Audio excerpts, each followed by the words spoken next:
Bible's not a book. The Bible's 66 books. 40 different people wrote it. Over 1,500 years. There's never been a book like that in history. Does that make it the Word of God? No. It just means it's worth considering, because there's never been a book like this. Gives you some reason to consider it over the others. Well, how about history? For hundreds of years, archaeology has used the Old Testament and New to find buildings, to find people, to find civilizations, to find kings that didn't exist, or they didn't think they did. And suddenly the Bible said they're there, and they dug it up, and there it was. Does that make it the Word of God? No. It means it's historically accurate. Real people really existed and really wrote down what they saw. It's worth considering.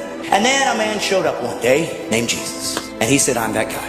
And he fulfilled all 300 prophecies. That's impossible. People could say, well, yeah, they just wrote it afterwards and filled it all in. But we know that the first Greek translation of the Old Testament was done 250 years before Jesus was born.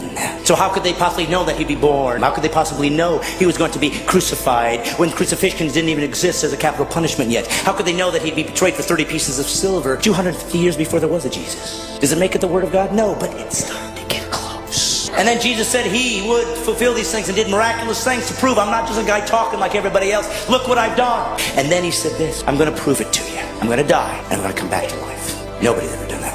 And he died, and all those who were with him 3 years ran in fear. And they ran away, and they said, I guess we were wrong. And then something happened. Something happened that made all of these guys come back and be willing to be martyred for one reason. They said this, I saw him die, and I saw him come back. If we all die and there is no God, it's just eternal unconsciousness, you'll never know. But if you're wrong, you'll know forever. And it's not a gamble anyway.